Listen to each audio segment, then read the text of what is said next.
খবৰ সকলো আশা কৰোঁ ভালে আছে। মোৰ নাম শ্ৰী ৰিকুণ হাজৰিকা। আজিৰ পৰা আমাৰ নামঘৰত অখণ্ড ভাগৱত আছে। সকলোখিনি আপোনালোকৰ নামঘৰ গোটেইখিনি আপোনালোকক দুখন বলক ভিডিঅ'টো লাষ্টলৈকে চাই থাকক।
ভরি আসা ভজয়ে অযোগ্য কনক করে অযোগ্য আচার ধর খাপ হে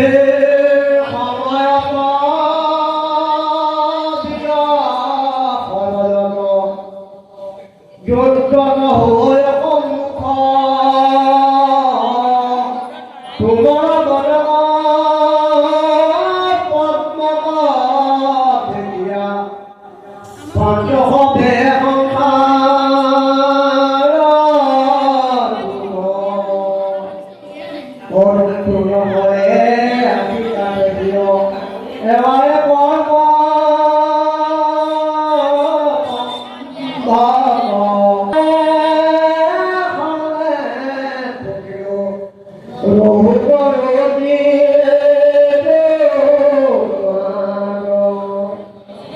গোপী হবে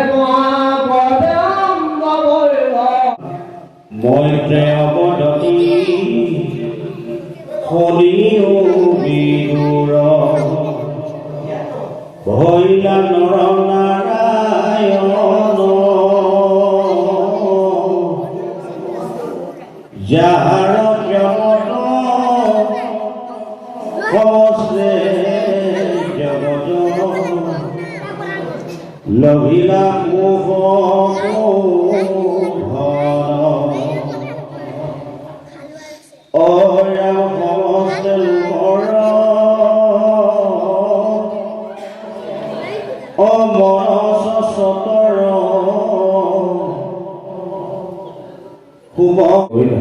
হেরাম দেবী গলে মঙ্গল গাইলঞ্চ ব্রহ্মাদিরে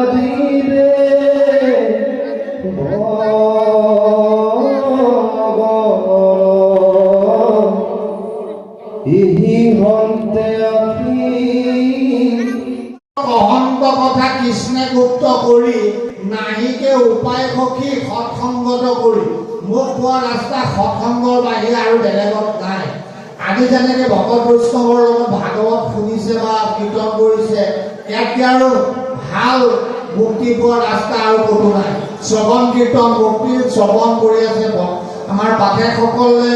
আৰু আমাৰ ভকতসকলে শ্ৰৱণ কৰিছে, এখেতসকলে কীৰ্তন কৰিছে। ইয়াতকৈ আৰু শ্ৰেষ্ঠ ভগৱতী ক'তো নাই। সেইকাৰণে আমাৰ শাস্ত্ৰৰ উপদেশত কৈছে শুনা সৰ্বজন কৃষ্ণৰ চৰিত্ৰ ইয়াত পৰে আন পুণ্য নাহিকে কলিত লোভী আছা জন্মে যিটো ব্ৰহ্মাৰ বাঞ্ছিত জানি জ্ঞানী জনে কৰা কৃষ্ণ কথামিত ক্ষণিক শৰীৰ হয়তো বিলম্বত কাৰ্য নাই চিন্তামণি জন্ম এৰা হাততে হেৰায় নাহিকে চেতন কাল অজগৰে গিলে ধন জন জীৱন যায় পেক একতিলে যত দেখা ভাৰ্যা পুত্ৰ সবে অকাৰণ চাহি থাকে কালে মাত্ৰ ধৰে যেতিক্ষণ বিষয়ৰ সুখ এক তিলে কৰি চুৰ যমৰ কৰে ধৰি নিৰে যমপুৰ যমৰ মূৰ্তিক দেখি হেৰাই পে চেতনা দূৰ দূৰত নৰকে পেলাই ভুঞ্জাই পে যাতনা হেন জানি কৃষ্ণৰ চৰিত্ৰ কৰা সাৰ তেবেহে তৰিবা ঘূৰ সংসাৰ নিকাৰ সকলো শাস্ত্ৰতে পাইবা এহিকে যুৱতী কৃষ্ণৰ নামে শেষাতে ভকতি মকতি কলিৰ পৰম ধৰ্ম জানা হৰি নাম নিৰন্তৰে ডাকি বোলা ৰাম ৰাম ৰাম যাওক দে পাঠ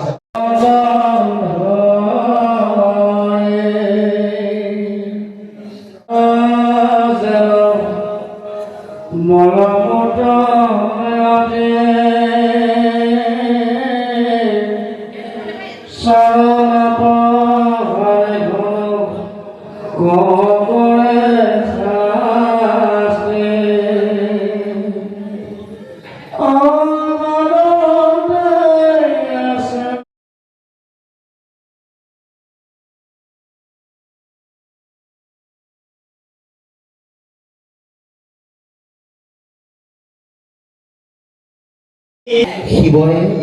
বুজাইছে দক্ষী যে মোৰ বাক্য শুনা তোমাৰ দেউতাৰা ইতিমধ্যে হৈ তেওঁ অহংকাৰত লিপ্ত হৈ আছে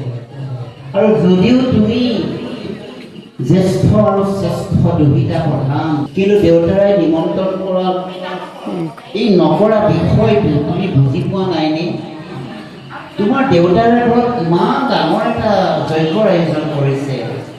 আমাৰ সমাজলৈ চাওকচোন আমাৰ ঘৰত ডাঙৰ এটি উৎসৱ পাতিছোঁ আমি বৰ জীয়ৰীক পাহৰি যাবনে কেতিয়াও নাযায় পিতৃয়ে পাহৰিলেও মাতৃ মনত থাকিব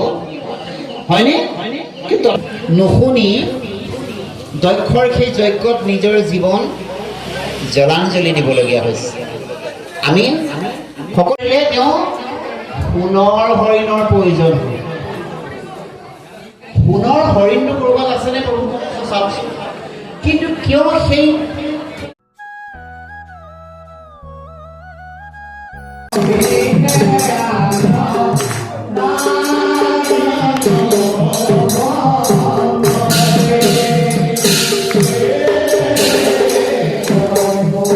তিনিদিনীয়াকৈ আমাৰ নামঘৰত পতা আছিলে অখণ্ড ভাগৱতে আজি শেষ হ'ল আৰু ইয়াৰ লগতে ভকতসকলক ধুনীয়াকৈ সেয়া কৰি ভাগৱত লৈ গৈছে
ঐ